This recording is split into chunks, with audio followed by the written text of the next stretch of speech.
It was just the most massive thing I've ever seen. To tell you the honest truth, I thought, well, we're the only ones left on this planet.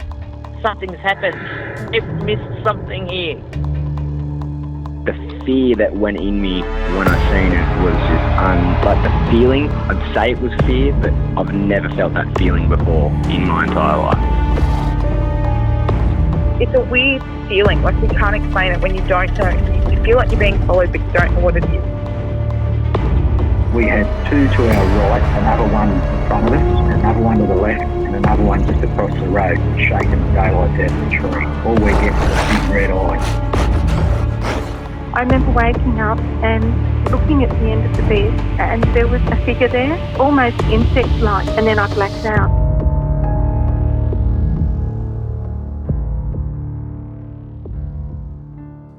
Tonight I am joined by a very new friend of mine, Mr. Ben Hurle, and I met Ben down at the Cardwell UFO Festival earlier this year, and Ben had this super incredible presentation, but unfortunately I missed the majority of it because the festival was crazy. I had a lot of things going on, and I caught little tiny tidbits of it. So I had to get him on the show to talk about some of the more weirder UFO cases in Australian history. So Ben, welcome back to the podcast. Yeah, Kade, thank you so much for having me on. It's a pleasure to be here. I love your work, and it was fantastic meeting you at Cardwell. It's great to meet new people. That's why you go and do these events. Yeah, absolutely. And that was my first time at that event, and I was very suspicious about how much I was going to enjoy it. And from the get-go, it was just a blast from start to finish. So, you know, you actually hosted the event, and you did such an incredible job of it. You're like this amazing ringleader of like handling us crazies and keeping us all in line. So hats off to you for that, mate.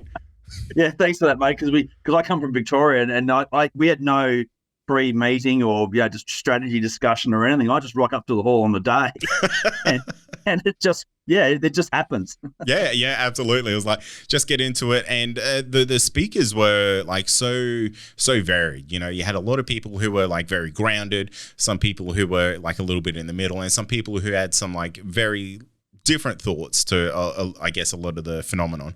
And it was a really good like melting pot of ideas and different points of view, which I thought was like a really fantastic outcome for an event like that. Yeah, it was. It's such a because what they're trying to do at an event like that is they've got to appeal to a whole cross section of the paranormal UFO market. There's people that have all sorts of different interests in it because it's such a multifaceted phenomenon, you know. So and that's a big challenge for a festival or a conference or anything like that, is to have something for everybody. Yeah, absolutely. And I think this event does it does it very well.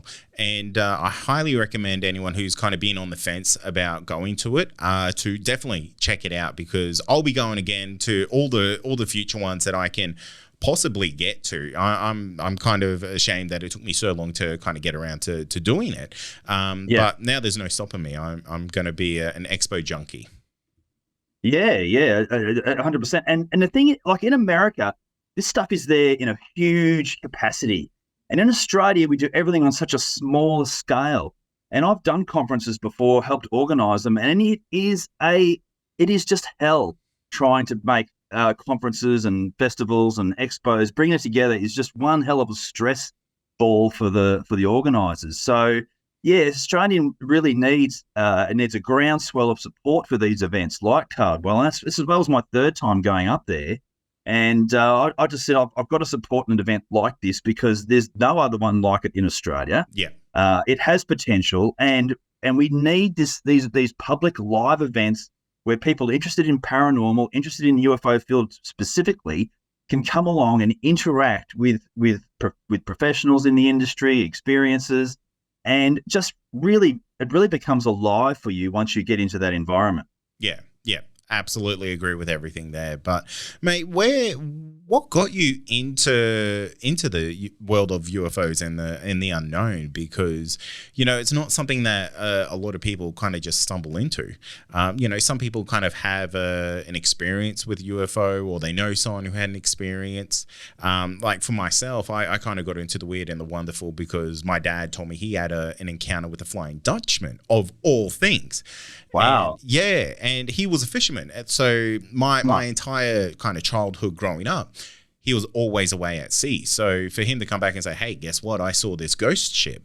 That kind of blew my mind and sent me on this road down the world of the paranormal. So that's kind of how I got into it. But what about you? Like, what was that instigator for you to go, yeah, I'm into this. I'm going to go check it out? It's been an innate part of my life since childhood. So the first books that I ever bought through the Scholastic Book Club back in the early 70s were books on UFOs, the very first books. And it's had this organic part of my DNA from the very get-go. And I always intuitively believed that that this universe is a lot bigger and more complex and varied in the way it operates than we can possibly understand. And that Flying Dutchman thing alone would be 4 episodes with me. Yeah. There's so much you could talk about just with that alone and how that is. So it's always been there in my life. It's riffed along in the background at different periods in time. It's been to the forefront, gone to the background, but it's always been there. And it was around about 2010 when I made the decision that I was actively going to become an investigator. I thought I had done a lot of other things in my life, and I thought now's the time. I want to be an investigator, and I want to be around people who are fascinated by this whole phenomenon. So I went down to Melbourne. I don't live in Melbourne. I live 3 hours east of Melbourne, and I met a guy, George Simpson, who was on your show. Yeah, George is a lovely gentleman. Yeah. And George was having the only thing in Victoria was George's meetings at the Chelsea Caravan Park. With about maybe 15 people turning up. That was the only thing happening in Victoria. And I sought that out from 3 hours away. I drove down and I went to a couple of his meetings. And from there I met other people and became the director of Victorian UFO Action, which came out of that. And then we had a state-based group. And I then spent the next 10 years basically coordinating the group, doing current investigations, doing cold case investigations, making videos about all of that. And then we also arranged a couple of conferences, speaks, talk nights, and all that sort of stuff along the journey as well. And I was going to Melbourne once a month from 3 hours away every month to coordinate this particular group in Melbourne at that time. And I had my own experiences also. People say, "Have you seen a UFO?" Yes, I've seen UFOs. That's no question about that. I've had some stranger experiences as well. And so the whole thing from the very genesis was from childhood right through into adulthood, where in 2010 I thought, right, I'm leaping into this in a major way. And that brings us up to this point this evening, sitting here having a chat to you. So, and there would be episode upon episode in all of that. But that's the basics of what got me at how I got involved. Yeah. It's funny, like there's something just inheritively curious about the unknown in the world, and I think I had a very similar connection to it because I was quite young when my father told me that he saw the Flying Dutchman. I was in primary school.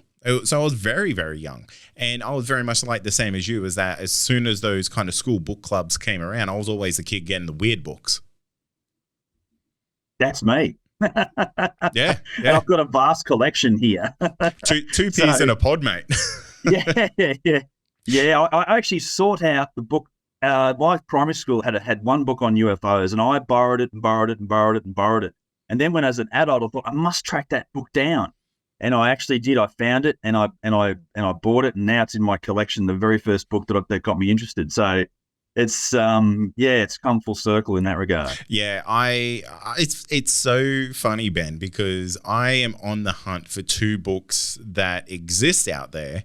I kind of know what the covers are, but I just can't remember the name of these books. So I'm always looking for these weird facts of the world type of books, because in my mind, one that really sticks with me that kind of made me go down this massive route of the unknown because it had the Flying Dutchman in this book.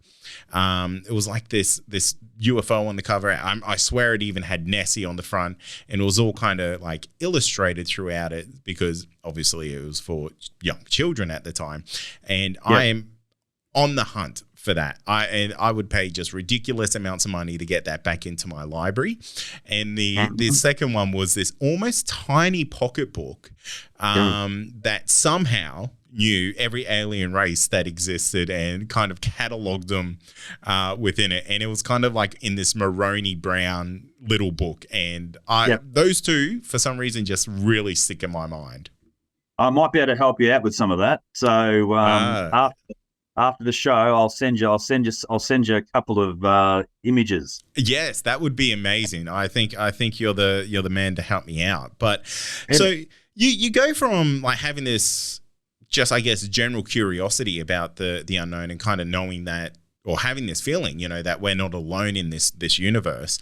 How do you go from that into becoming a genuine bona fide investigator? Because that's a pretty big leap. You go to a couple of, well, I would imagine you went to probably hundreds and hundreds of these kind of meetings and gatherings. What was that turning point where you go, I want to turn this into something more official? Is it that you wanted to get something kind of on a record type base, like how Australian Yowie Research, how they got like a catalog and things like that? Is it something like that? Yeah, we had all those intentions of doing all of that, and we succeeded and failed at the same time. And that was one of our goals, was to create a web page that had all these cases, links, and everything like that to all the work we'd done and everything like that.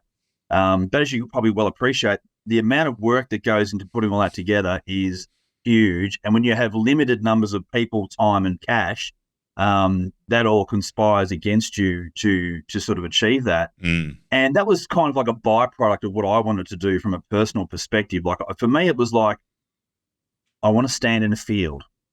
I want to look at a mark on the ground. I want to look at stock that's been scared and terrified. I want to talk to witnesses who don't know what the hell happened to them.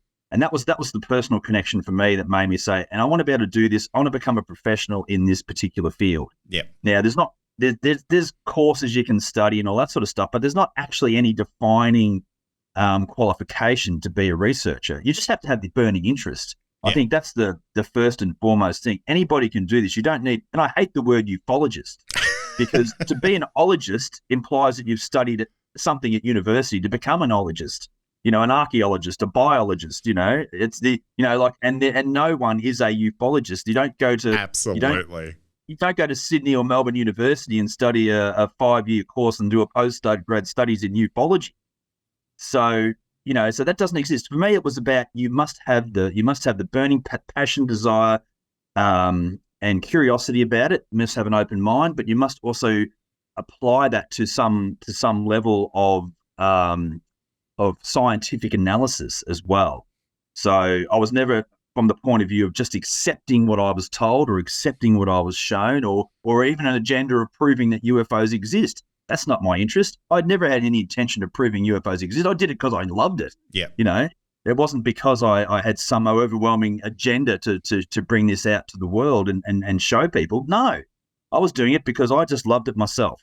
And that was my initial impetus for getting involved. Now, once I got involved, once we started doing things and you see that all these other people enjoy it as well, that became a really satisfying part of what I did, seeing team members thrive, seeing that everybody was thriving on having the ability to get together and make something happen and hire a city hotel and hire a convention center and fly people in from all over the country. It was amazing to have those experiences, as much as it was terrifying and all that as well. At the same time, it was stressful.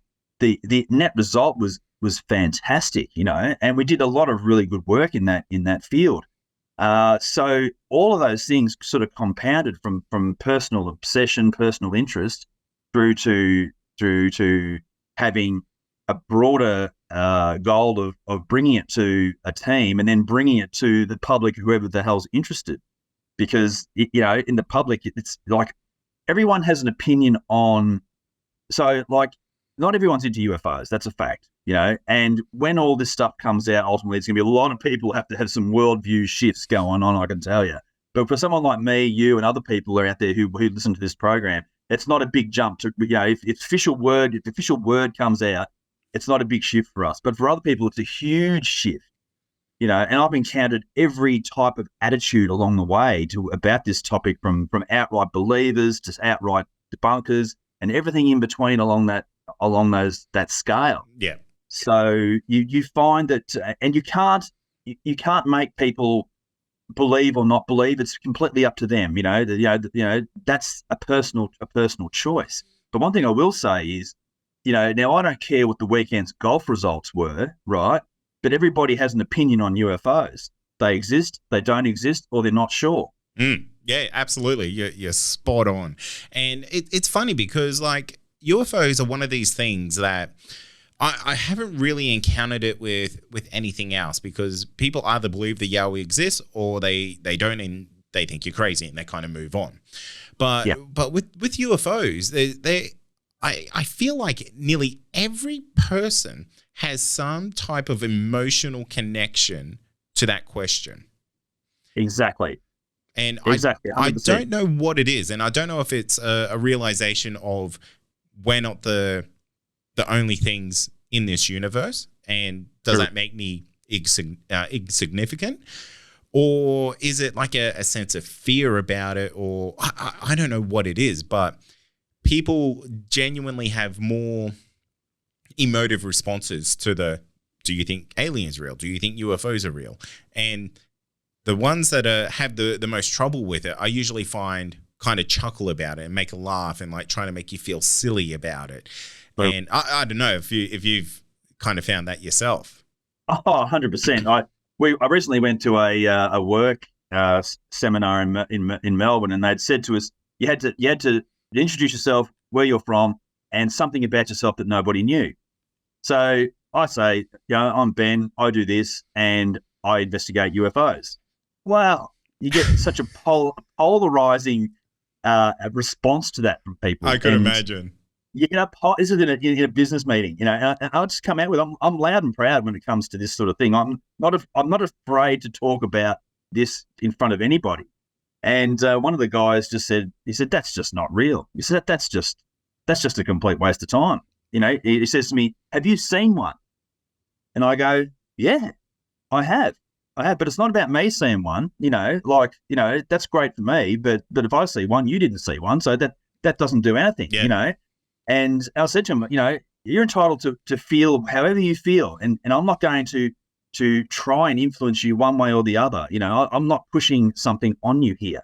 And then other people go, well, that's really cool, or everything else in between. So you just get this polarizing response when you say, I investigate the paranormal. Yeah, absolutely. And it's one of these things. It's like, oh, I don't believe in it, but I did have this weird thing happen.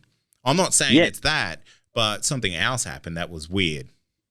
Yes, or my brother, my uncle, my cousin, the people. You don't have to go far to find UFO stories. You don't have to go far at all. You could be at any gathering, subtly raise the topic, and next minute there'll be people talking about UFOs. Absolutely, 100%. So that is the magic of paranormal, in my opinion. That even though people might say they're not into it or whatever, there's only 7 degrees of separation between them and a UFO report, maybe even less than that.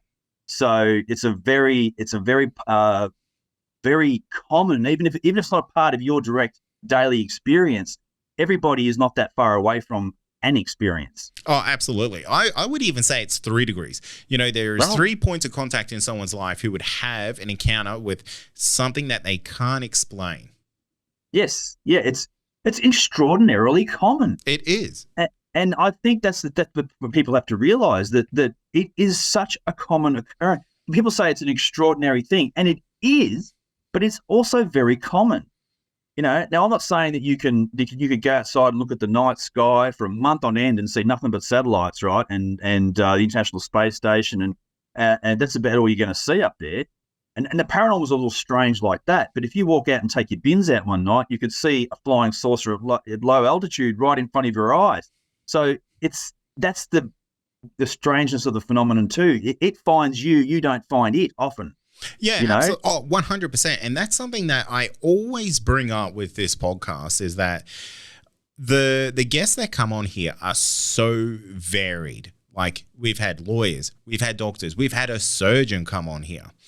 And wow. you know, they all use like a fake name because I respect that.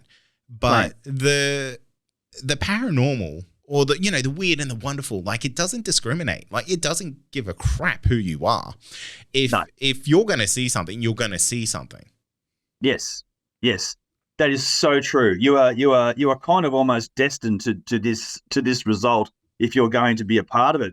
And what I love the most as a researcher and an investigator, I love a witness who had no prior interest in the topic at all. They are my most favorite witnesses at all. Yeah. People like, often it'd be things like policemen, farmers, those type of guys. They're too busy. They're not into flights of fancy. They don't follow any of this stuff. But boom, they have an experience. And I've spoken to senior level inspectors in the Victorian Police Force. I've stood in the field and spoken to farmers. Mm-hmm. I've spoken to all manner of occupations and people from all walks of life. And they all are basically relating the same thing. I had an experience. I don't know what it was. I want to know what it was. I will probably never know what it was. And that's a very common attitude and response you'll find from people who have experiences. And some people have a one-off high strangeness level experience, which we'll probably talk about tonight, some of those cases. Or there's people who have ongoing experiences. You know, there can be a lifetime of experiences. Yeah. So this thing is a tapestry that weaves in a very, very unusual, and you cannot put your finger on it in any kind of way. And that's what I love about it. Yeah, absolutely. I think the thing I love the most about the paranormal, I say the paranormal like as this encompassing kind of term for, you know, UFOs, the cryptids, everything, is that the more I learn about it, the less I realize I know. And I think it's just the best thing because I would love to go into every story and every encounter kind of just completely blind, because for me, it's like the best treat that someone is sharing this life-changing encounter that they've had with me. And every time it's different. Like it is always different. And that is just the most amazing part about the paranormal.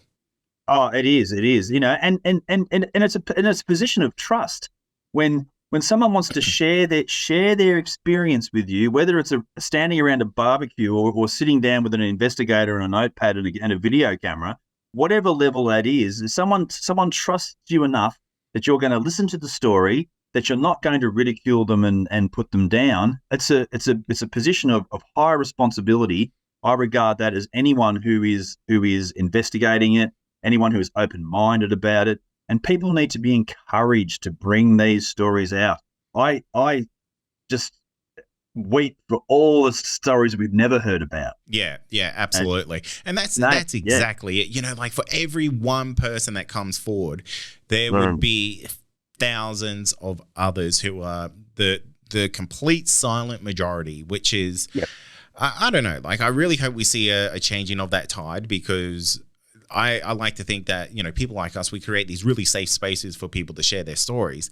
But I completely understand why some people can't, because it's world-breaking events. Yeah, exactly. Yeah, you know, you have a job that obviously job and family are probably the two things that will restrict you from saying something. You know, obviously historically pilots are in that position. You know, pilots having you're never going to hear about it.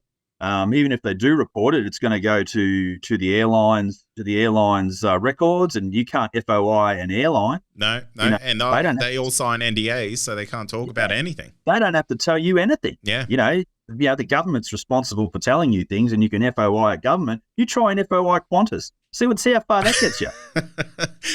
Nowhere. Private companies completely off limits. And that's why all the EBE stuff is being dispersed to private industry, so they don't have to show you. You know, like that's pretty clear, I think, at this point in time. Oh, 100%, 100%. And, you know, those are all rabbit holes that I could go down with you for hours and hours. But I do have to I want to steer us a little bit back on track, because otherwise I'm gonna talk to you for hours, mate. And obviously we're gonna get you back, because you know, we gel so well, Ben, and I feel like any conversation we have is going to be difficult to limit it to our hour slot. But mate, like I said at the start here, I'm spewing I missed a couple of really good chunks of your presentation at Cardwell. And one thing that you kind of said there just before really did pique my interest about the high strangeness that kind of goes on with UFO encounters.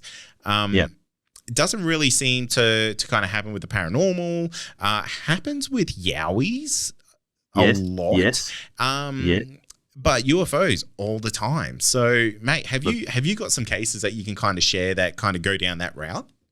Yes, I certainly have, because I have always drifted towards high strangeness events. Now, you could say, well, all these things are strange, and yes, they are. Every UFO encounter is unique. Yes, it is. Okay, but within all of that, there is a cluster of cases, or more than a cluster, but there's a galaxy of cases that really exhibit high strangeness. Now, what do we mean by high strangeness? High strangeness means that you have got something that has occurred that is almost beyond their ability to make it up in the first instance. So even if you sat down and schemed up a bizarre tale, a high strangeness case would eclipse what you could create on a hoax level. It is just right up there. You'll also have a degree of physical evidence that this high strangeness case actually did occur. Wow. Right? So you've got that as well. So they're two key things that I find really interesting. And another thing I really like about high strangeness cases is you'll often get an object or a entity or something that's described in a way that you'll just go, wow, that's something different. That's something really weird. You know, whereas lights in the sky which was a majority of what UFO reports are, they're in the sky, people see them. It's a light in the sky, UAP, UFO, whichever one you want to take, you can.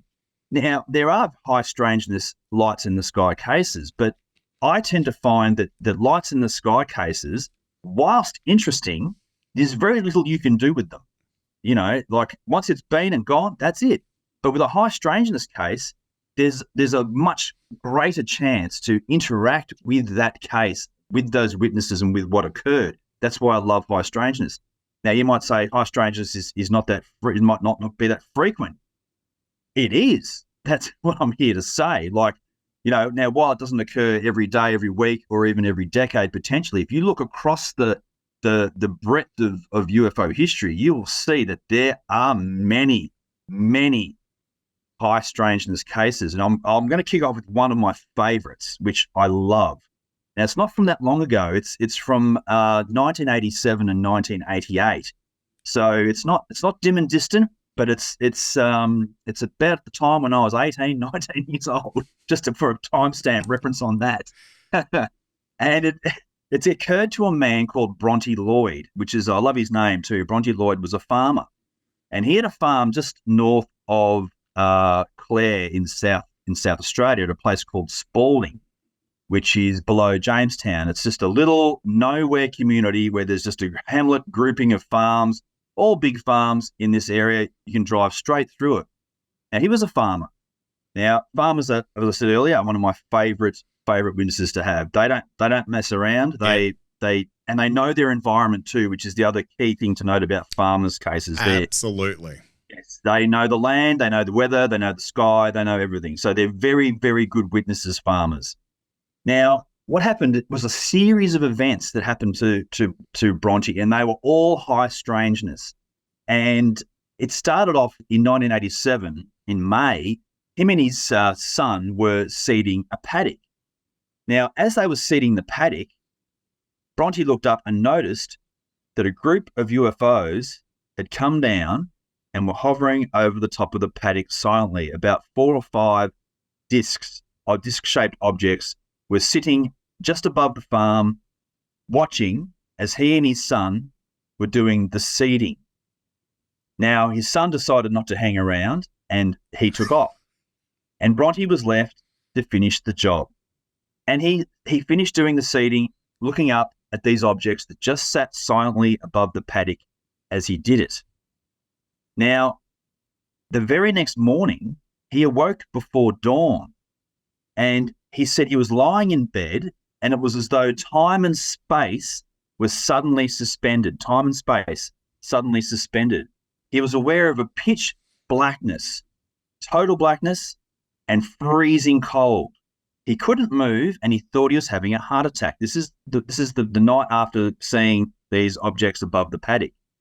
He thought he was having a heart attack. He felt himself floating upwards, and he felt something was being pushed against either side of his cheeks, and he felt this intense pain.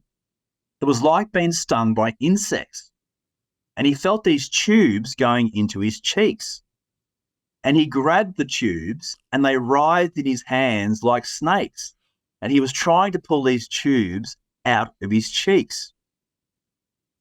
He battled against whatever it was with this action on his cheeks, and something was pinning him down. He tried to reach across for the bedside light switch and kept brushing away at this pressure from these tubes that were in his cheeks. And he knew that there was something close by and it was moving around him, just out of reach. He couldn't reach it. And then he passed out. And he woke up later in the morning and he did not remember that earlier experience. And it wasn't until he was shaving that morning that he noticed that he had 3 small marks on his cheeks, either cheek, and 4 more across the top of his nose. Right? So I'll leave you with that to start off with. Now, 3 weeks later, in June, it was approaching nightfall, and Bronte and his son were again engaged in ploughing when a bright red light appeared in the sky and then skimmed down to hover 30 metres above some trees near the house. This red light came down, hovered above a stand of trees near the house, and sat there for a while, and then it flew away. Bronte said that he was familiar with aircraft. There was nothing like that. He'd never seen anything like this before. And it just took off.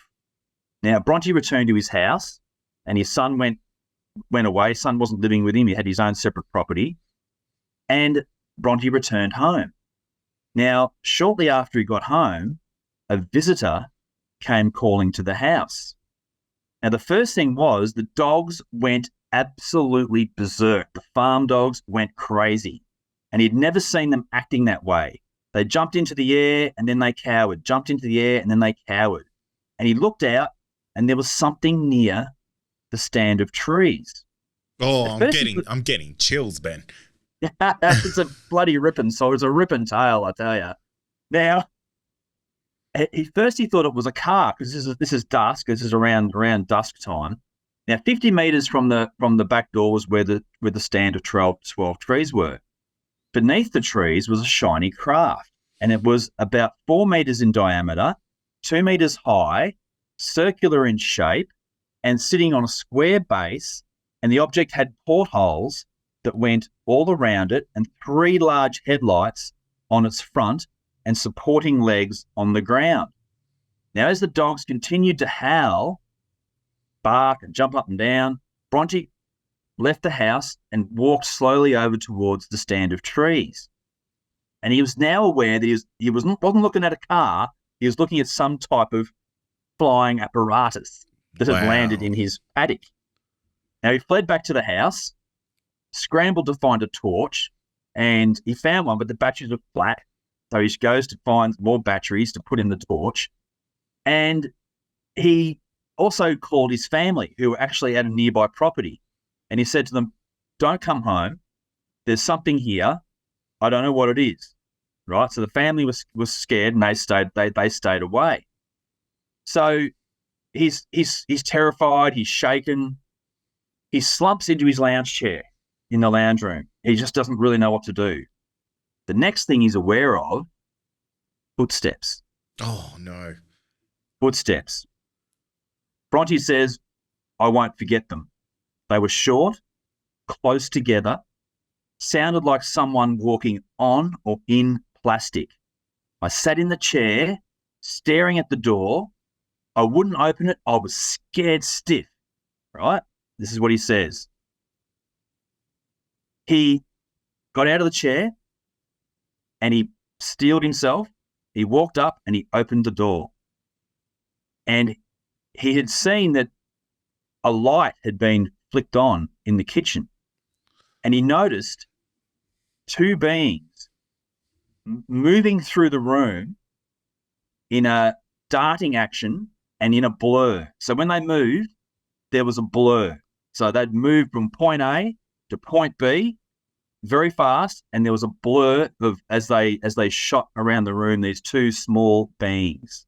Wow. Now, yes, and the whole situation keeps getting more intense. And he then notices from the front door that the dogs are surrounding and barking at something next to the trees. At that point, he blacks out and he doesn't come to until the family have come home, and he was in this deep, deep sleep. Now, they rang the police and the police came out and a search was conducted. And they found that a landing spot under the trees was actually there. There was the impressions in the ground where these landing pads had been, and there was no mistake that a large object had disturbed the ground on the clump of the trees.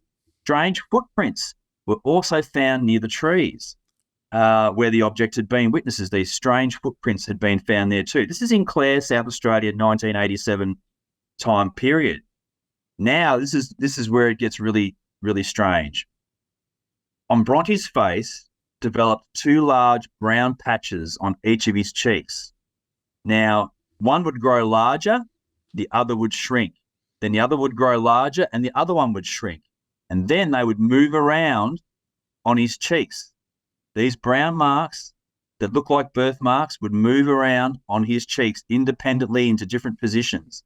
And he had that for the rest of his life. Like it would constantly move. Yep, they would move independently, grow, shrink and grow where these tubes had been in his cheeks. And he had that forever. And he's passed away now. And I did track down his grave, and I've got a photo of his grave on my computer. He's buried in the Jamestown Cemetery. And when I get across to South Australia, I'm definitely planning to go to Jamestown and visit Bronte's last grave site where he now is. And his face was actually examined by a Australian biochemist called Tom Coote, Coote. And Tom Coote was very fascinated by this strange phenomena that was happening on his cheeks. And they found anomalies in the samples. When they took samples of his skin, they found anomalies in his electrolyte levels in his actual skin as a result of that. And he had those marks for life. Wow. Now here's a postscript to this particular case. That's the Bronte Lloyd case. Now, about an hour's drive from Bronte's property south is a town called Clare, South Australia. Now, in 1989, a man called Stephen Langman, who was a justice of the peace, so he was no idiot, was awoken by a very bright white glow coming from an object on a nearby lounge chair. And the time was 5:40 a.m. And instead of getting up to inspect the light, he lay there and watched as the light came and hovered over his and his wife's feet. This bright white light. Now, their feet were under two blankets and a doona, right? And they could see their feet through the doona. And he moved one foot and the glow moved to match the movement of his foot. So there's a sense of like intelligence to that. Yes. This thing was, he described it as something was scanning their feet. And he woke his wife, who was with him, and she reacted just as calmly, and they observed the foot glowing phenomenon, and then suddenly the light that was over on the lounge chair and the glow over their feet disappeared, and they both went back to sleep. Huh. Now, his wife said that they were not frightened at the time, but a few months later, she had terrible difficulty sleeping, and she was scared to sleep. as she had not been able to sleep. She had a lot of trouble sleeping about a month after that event. So this only occurred a year after Bronte Lloyd's strange encounter in the next town down. Wow. So, so this is these feet that were being scanned by a glow. It would move with the feet and another white light off to the side. So these are high strangeness cases. That's a definition of 2 high strangeness cases. I'm not going to lie, that Bronte encounter, like that whole set of high strangeness is genuinely terrifying. And I'm shocked that is not like a household story for UFO and, potentially like entity interaction. Yep. That's nuts. Like the fact that this guy went through the rest of his remaining life with this condition of like this skin condition of these things moving around and changing size. Like that's unheard of. Like I'm no doctor. I'm no skin expert, but I've never heard of anything like that. Like that's not normal. Like that is the definitive of like being weird. Yes, it is my flagship high strangeness case. It's the one that I always lead with because I love it. You've got this farmer, a man looking for no publicity, no fame, didn't make a dollar out of it. It didn't become it's not a household story. It's not a Westall. It's not a Fred Valentich. It's not a Kelly Cahill. Yeah. It's none of these. It's none of these encounters. It's an unknown case. Now it's hard to track down online. You can find some information on it online. There is some information online, but it is not highly available out there. It's just not out there. And it's a great case because it has physical evidence. It has a chain of high strangeness events. It has a credible witness. It is, and it has stuff you just couldn't make up. Yeah. Like it's just amazing. Yeah. And the fact that there's even potentially an archived police report for the call out there is just even further credence to this incredibly terrifying encounter. I can only imagine the thoughts that like that whole Lloyd family was having when this type of stuff happened. Like the son, obviously bailing while the UFOs are above him. Like I genuinely don't blame him. The dad is obviously an extreme salt of the earth character to go stuff the UFOs. I need to get this done. Like this is the family livelihood. I need to do it. Like that is a genuine hardcore farmer as it comes. I don't know how they go through their whole life with that just being that's their normal, and that's the terrifying part of that, because that encounter just didn't like leave a mark, and no pun intended. Like in that moment, it left a mark for his entire life. 100%. Now I've got another case from Victoria where a farmer was ploughing a field in Wimmera in Victoria, and he had this very similar thing on the tractor, and this red light came down and it flew all the points of the paddock as he was out there ploughing this field. And then he got scared and he drove his tractor out of the paddock and he drove it back home because this red light had come down and was following him around the paddock. So yes, it's a very strange thing. Now, just we won't have time for it tonight probably, but but in Victoria at the same time, which is not that far from where Spalding and Clare is, in the very northwest of Victoria, there's a place called there's a town called Mildura, big city. Then south of that's a big wheat belt. And in that wheat belt, there was another farm that had another series of strange events that riffs off and parallels the Bronte story slightly differently, but also on a broad level. There's similarities in terms of multiple events on a farm with people. It's really incredible stuff. Is that a fairly recent encounter? No, that's also 1987, 1988 at the same time. Really? So it's the same time period as the Bronte one. I mean, I suppose I can share it now on a basic level. No, let's like dive into it because I'm pretty interested because, you know, I've interviewed someone from around that region and that name of what you said there it sounded really, really familiar. And all right. I believe this episode happened in that area because essentially guy owned a farm. He had a potential craft land in his field, and it left a big mark in there. And he believes that there was entities coming out of this thing, but he was just too petrified to investigate it. Like his dog jumped off his little 4x4 kind of cart thing, bailed it back, and he's like, "I'm done. I'm out of here." And went back the next day and crop circles. Yep. Well, there's a long history of crop circles in the Mallee. Mallee is the northwest of Victoria, and it has a long history. Now, I will talk about the one from that area because it just riffs and connects so well to the Bronte Lloyd story. So, in around the same time frame, there's a little place like Spalding, but it's called Speed, and just west of Speed is a not even more obscure area called West Turriff. Now, West Turriff is the actual location of this next one we're going to talk about. Speed's just a little truck stop on the way up to Mildura, and then West Turriff is just a group of farmhouses, eerily similar to the Bronte Lloyd situation. So now, what had happened there was a farm owned by Max and Nancy Jolly was the farmers who owned this property, and their son Stuart was there as well, and he was on the farm, and the three of them are the central characters in this particular story. So what happened was they had started seeing strange lights at night, and so had their neighbours. The neighbours had been out at night, and they were seeing strange lights in the sky. Now, one morning when Nancy woke, she went outside and she went to turn the tap on the tank, and she found that the 4,000-gallon house tank was completely dry.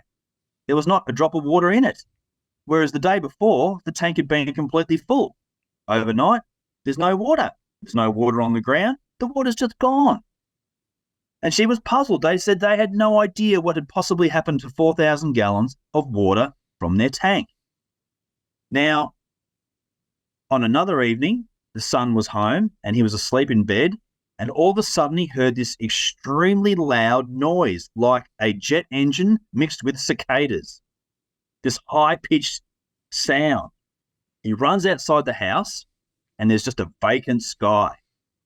There's nothing around, just black night sky. The dogs have run off. The dogs would have come and followed him outside. The dogs have gone.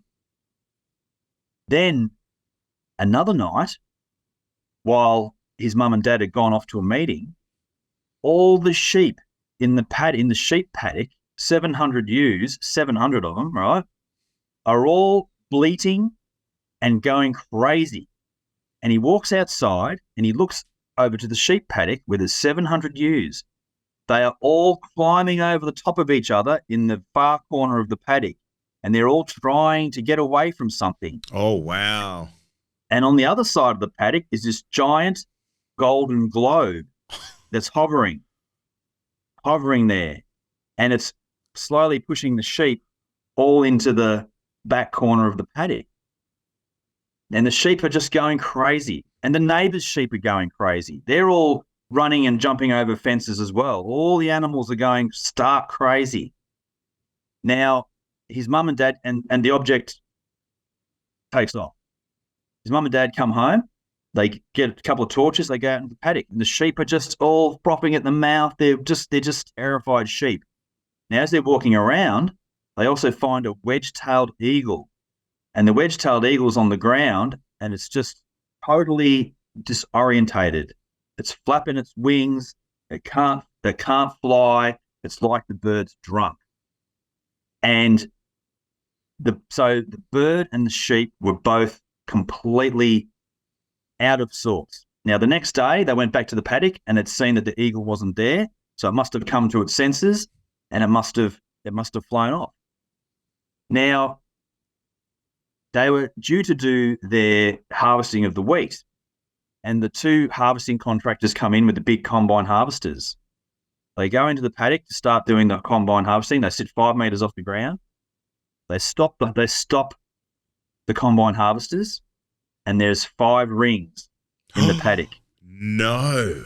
Yep, 5 rings are in the paddock. Wow. One's about, I think, I haven't got my notes in front of me, but I think it was around about a 6 meter ring and 3 meter rings.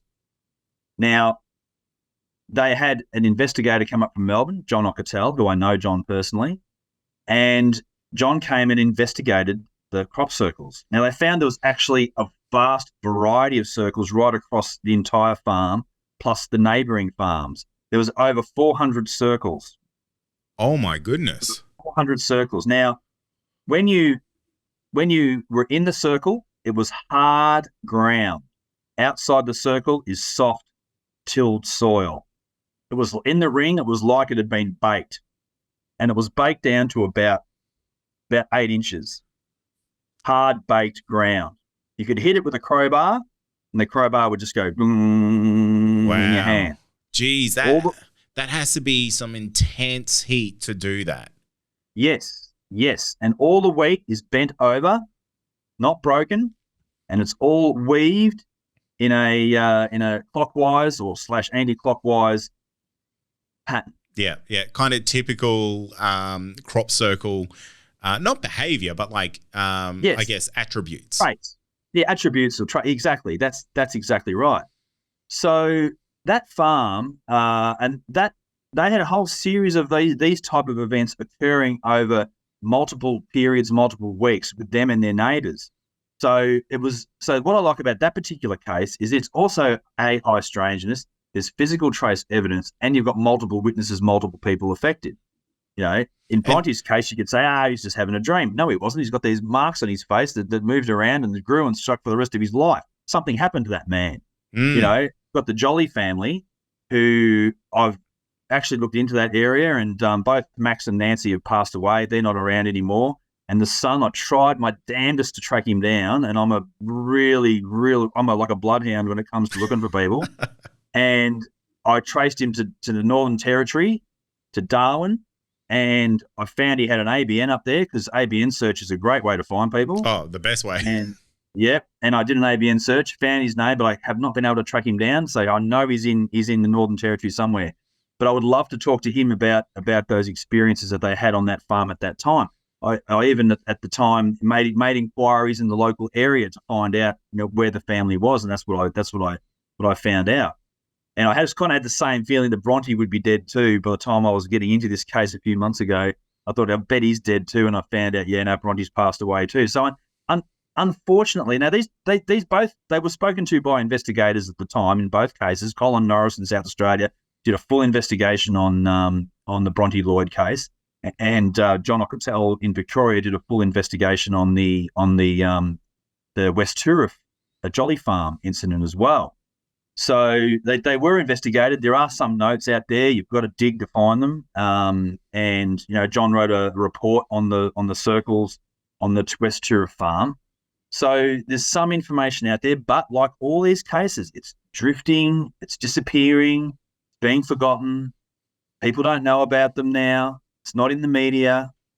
And all these great cases, and I'm sure you'll agree they're brilliant, are disappearing from the Australian consciousness. Yeah. And so I regard my role as finding these cases, bringing them to the light again. And lots of people like Bill Chalker and Keith Basterfield have done brilliant work, doing a lot of work with Australian UFO cases. A lot of these cases have been investigated by them as well. They've written reports, they've done all that over the years too. But even that information is not commonly available.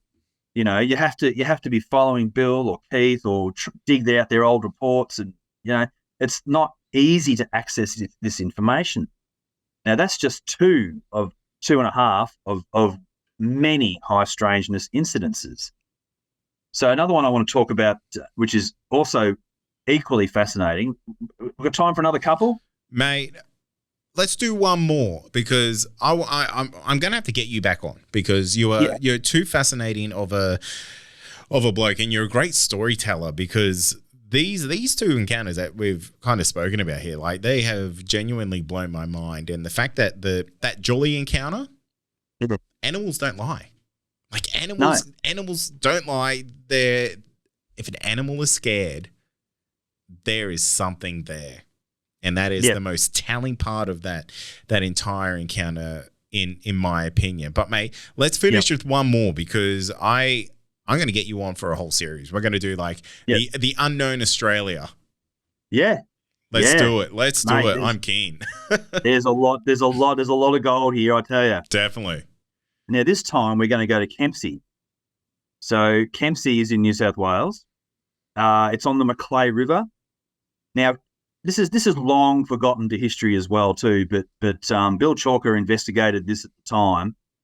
This is 1971, right? So we're going back a little further in time. But the Kempsey flat was an incredible UFO period of activity in the Kempsey district that occurred for about 3 years. That's a long time. Yep. Even up to 1975, actually. Wow. From 1971, 1972, 1973, there was an unprecedented amount of UFO activity in and around the Kempsey area. The one we're going to talk about kicked it all off, and it's an absolute beauty. So I did a 3-episode series just on Kempsey on my show. I did 3 episodes just on Kempsey. That's how full and rich that whole flat is at that time. But just to give you an idea. But we're going to talk about one particular incident, my favourite, from the Kempsey case. So it happened on the 2nd of April, 1971.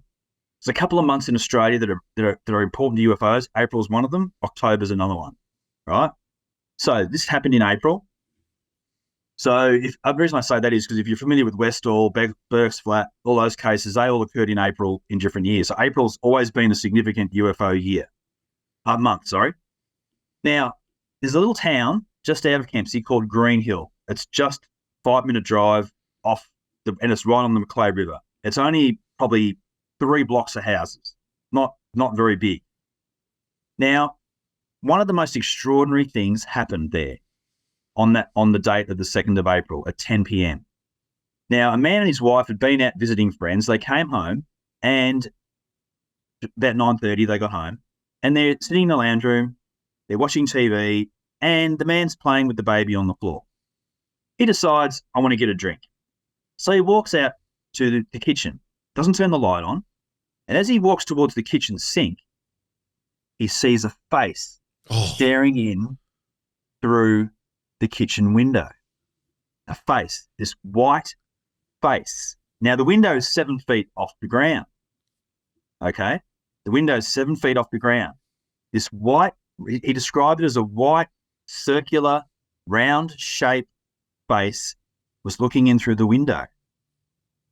Now, the man was sucked out through the window. This is reported in the Argus, the Kempsey Argus, and the Kempsey Argus is the source material for all these reports, and they treated it seriously at the time. The local newspaper was really, really good. They took all these encounters seriously, and this one is the most outlandish of them all. But it's got supporting evidence. Wow. So he claims that he was sucked out through the window by a strange entity. So now what had happened was his wife was still in the lounge room and she heard glass breaking in the kitchen. And she thought her husband had actually broken crockery and glassware left to drain on the sink. She ran into the kitchen in time to see his hips and legs disappearing horizontally through the top half of the window above the sink. What? So then the man fell 7 feet to the ground outside the house, but he only suffered minor cuts to one hand and arm despite the top pane of glass being broken. He'd fallen out onto the bottom of the steps. There were steps leading down underneath the window. He fell down on his back 2.1 meters got up, and his wife was stunned that he wasn't winded, he wasn't hurt, apart from a couple of scratches on his arm, and he ran straight down the driveway. And the terrified man was just totally like had lost his faculties. And he ran down the road very upset. He told his wife that he'd seen a strange, small, saucer-shaped face pressed up against the kitchen window, and that he'd been drawn out head first through the glass window by some unknown force. He vowed he would not live in the house again, and he moved to Sydney. Wow. He never, ever went back to the house. Now, the Macleay newspaper at the time took photographs of the window. Now, the window is a square window, but there's a wooden strut that goes through the two panes of glass. Only the top pane is broken. The centre wood piece remained intact, and the bottom pane also was not broken. None of the glass fell on the inside of the house. All the glass fell on the outside of the house. There was no glass in the sink, no glass on the cutlery or the crockery. All the glass had been taken out like he had said, like a sucked force, been taken out through the window. So whoever had sucked him out was either over 2.1 metres tall, standing at the base, or they were floating above, looking in through the house. To clear the sink in the kitchen, the man would have had to take a running leap through the window, and his trajectory would have carried him well beyond the back steps, where he had landed directly straight down out of the window. He'd fallen straight down onto his back. He was about 160 centimetres tall, and he weighed about 55 kilos. So he was not necessarily tall or necessarily heavy.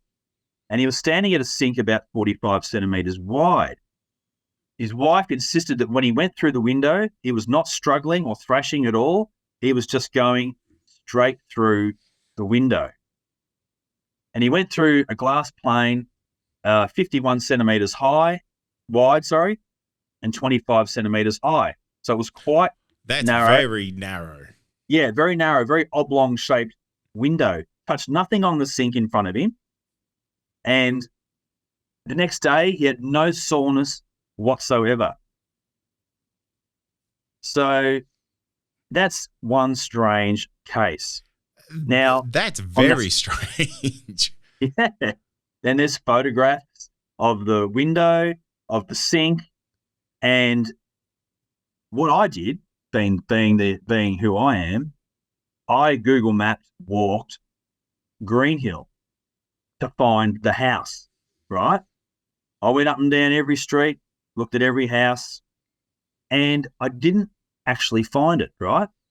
Then recently, before I went to Cardwell, I was reading and I found another snippet on the case, and it had one key piece of information that I hadn't had previously. It said that the house was right down next to the river. Right. So I went back and I searched all the houses along the riverfront there on Google Maps. Found the house. The same windows are there today. They're the same windows with the same little thing that runs across it, the same width. It's a weatherboard house. The weatherboards are all the same size as in the Argus photographs. So I know exactly where the house was, where the incident occurred back in 1971. Now, that was just the start of the Kempsey flat. And you know what? In today's age, that house has probably changed hands a couple of times. I guarantee you, Ben, if you would know the address, I probably wouldn't share it on here. But you put that address straight into Google, you'll either get a realestate.com listing for that or a domain listing, and you'll be able to take essentially a virtual tour throughout that house. Yes, exactly right. 100%. Exactly right. That is all so achievable now in this day and age. And I know it's the exact house because there's a photo of the wife standing next to the window, and when you look out the window, you can see the type of trees that are in the background, and bang, it's the same trees. So I know 100% it's the right house. It's the house. where that incident occurred. Yeah. That's incredible. And, you know, like what a credit to you for like just being such a, I guess a dedicated researcher into finding that. You know, a lot of people really would give up on that type of thing and not do like the house by house kind of approach. And, you know, you yourself, like you secretly have this like little piece of incredible UFO history and like the absolute taking off point. What an accomplishment like you must have about that. Oh, that was really amazing. And just on a side note, that was a small example of me doing that, because I also run a true crime cold case page dedicated to a particular serial killing in Melbourne. And I'd watched a news report with the prime suspect, and I thought, I'm going to find his house. And his house was a dark stained house with yellow border windows. Right, I street walked every street in North Frankston and went down every street looking. It's a very distinctive house, right? Very distinctive. I street walked every house in North Frankston on Google Maps. Didn't find it. Did an ABN search. He lived in Seaford, the adjacent suburb, and I street walked in Seaford, found the house. So you're a genuine online sleuth. So that's just an example of what investigators have to do. You have to, and the other thing I also say is you have to investigate the truth of stories. I want to find the house. I want to find the road. I want to find where it happened. For all the cases I work with, I even came close to finding Bronte's farm. I know it's one of two farms, because I went out, I street walked up out of Spalding, 20 Ks, and there's a group of 3 houses, and it has to be one of those 3 farms. But I don't know conclusively which one. I even got onto White Pages residential, Bronte, typed search. No, there's no one living there now. So I went through all the avenues I could and I knew he was dead. I knew I wasn't going to find him, but I was just trying to find if there's one of the family members still had a house there. No, couldn't find that. But you go as far as your leads will take you. Yeah, absolutely. And I tell you what, like you may be surprised, Ben, that someone who listens to this podcast may have a connection, because we essentially with George Simpson coming on the podcast, he found a personal connection through this podcast to kind of get him another step of information for the Volantis case. Yeah, brilliant. Yeah. So if anyone knows anything about the cases we've discussed tonight, by all means, share it with you or share it with me. And that's not happy to always take on new leads. Absolutely, mate. And look, we might leave it there tonight. I have obviously a billion questions I could ask you about each of these cases, and I know you'll know them inside out.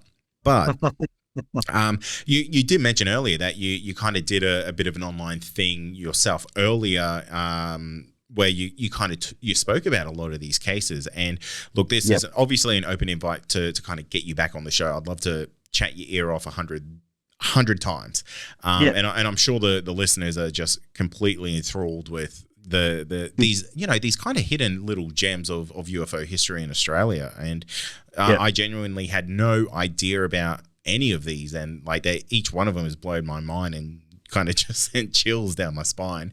But where could people kind of find that stuff where you've maybe previously spoken about some of this before? Is there like an online area they can find you? Yeah, I've just wrapped up my own podcast, which I've been doing for about 18 months on an American network called UNX Network. And my show was called Unexplained Phenomena Australia. So if you go to YouTube and you find the UNX Network page and you go onto their page, click onto their live section, and you'll find all my shows that I've done about Australian paranormal, from UFOs, ghosts to Yowies, done them all. They're all on the UNX Network's channel. And not only will you find my shows, when you click on their live section, you'll find all their other great hosts in America that do a lot of shows, because my show was on an American network. And the only reason I've stopped it or put it on hiatus is because I'm writing a book at the moment called Australia's Strangest UFO Cases. So that's why I put my radio show on hold, so I can focus on bringing all this material and all the photos, all the other evidence I've got, material, into a book. Yeah, and I tell you what, that is the perfect way to kind of like redirect any of that mental bandwidth that you have, because putting it out in a book is going to be so beneficial for kind of UFO history in Australia and obviously the world, because as you know, like these encounters, they happen everywhere and to anyone. Yes. So the stories and the encounters that you would write about and you'll share in that book will, I have no doubt, completely help people all around the world kind of just reaffirming what happened to them and, you know, letting them know that they're not alone. They're not crazy. Like they didn't imagine these types of things. 100%. Exactly. And in all my research, people say to me, Ben, where do UFOs occur? And I say they have been everywhere.